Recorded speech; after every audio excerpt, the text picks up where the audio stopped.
friends, welcome to PSC Collegiate English. Today let us look at the famous figures in Renaissance England. Renaissance. The literal meaning of the word Renaissance is rebirth. It was also a time when there was a revival of learning of classical literature. There was a spirit of enquiry, spirit of freedom, thought and action. The people living during the Renaissance period had a critical attitude towards medieval institutions. Many critics opine that Renaissance was a turn in the social history when modern order was set up in English literature.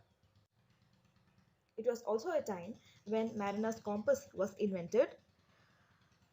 The capture of Constantinople by the Turks in 1453 led to the Renaissance, the blooming of Renaissance, that is the revival.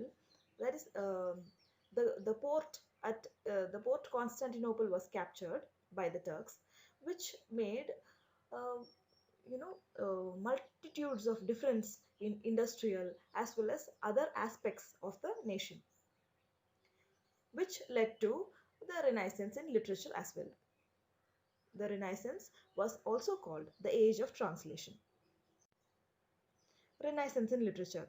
We have works like Utopia, which was written in 1516 by Thomas More, The Praise of Folly by Erasmus More, and we have Fairy Queen by Spenser. Now, these works stand out during, these works they followed the classical examples of Greek, and this initiated the movement of Renaissance in England. Let us look at some of the famous personalities during the Renaissance period. We have John Gutenberg. He is the inventor of movable printing types. William Caxton, the first English printer. Dante is an Italian poet. He wrote Divine Comedy consisting of three parts: the Inferno, the Purgatorio, and the Paradiso. We have Petrarch, the Italian poet. He awakened interest in the ancient Greek and Roman world. He is also the pioneer of sonnet tradition, the sonnet genre. Boccaccio, the Italian novelist and poet, his famous work is the Decameron. This work inspired Chaucer, Shakespeare, Dryden, Keats, Longfellow, and Tennyson. It is often said that Chaucer's The Canterbury Tales is modeled based on the Decameron. The next person was Machiavelli. Machiavelli is a Florentine statesman and political philosopher. His masterpiece, The Prince, was a treatise on statecraft. It is known for its cruelty and cunning. In the genre of drama, whenever we come across villains who are heartless, who are very ruthless people, who are devoid of humanity, we state the character of those villain as Machiavellian. Coming to the next writer, he is Rabelais, an eminent French writer and physician. He is also a pioneer of humanism. We have Cervantes. He is a Spanish author. He has published his Don Quixote, a satirical romance.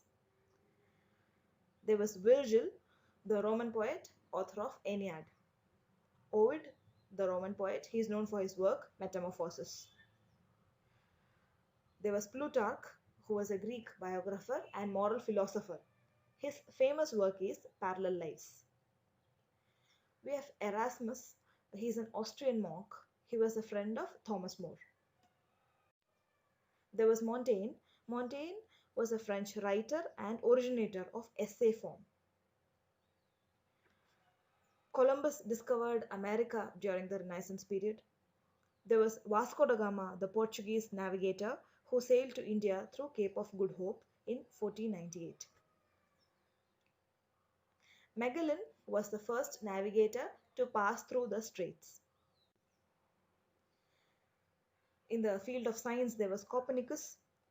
He was an astronomer who propounded the theory that the planets move in orbits around the sun. John Kepler was a German astronomer. There was Galileo, an Italian astronomer and physicist. He was imprisoned by the church authorities for supporting the Copernican theory. Tyndale was the translator of the Bible into the vernacular. There are certain painters who are known, whose masterpieces are well known even today. They are Michelangelo. He was an Italian sculptor, painter, and poet.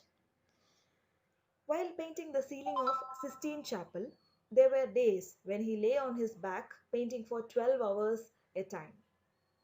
In 1546, he was appointed as the architect of St. Peter's Basilica. There was Raphael. Raphael was an Italian painter. Pope Leo X appointed him. There was Leonardo da Vinci, the Italian painter, sculptor, and he was also an engineer. Now, fresco. Fresco refers to painting in watercolor on wall before the plaster is dry. We can see that during the Renaissance period, there were numerous paintings that had been put up on the walls of the churches, on basilicas, and there the technique of fresco was used. Thank you.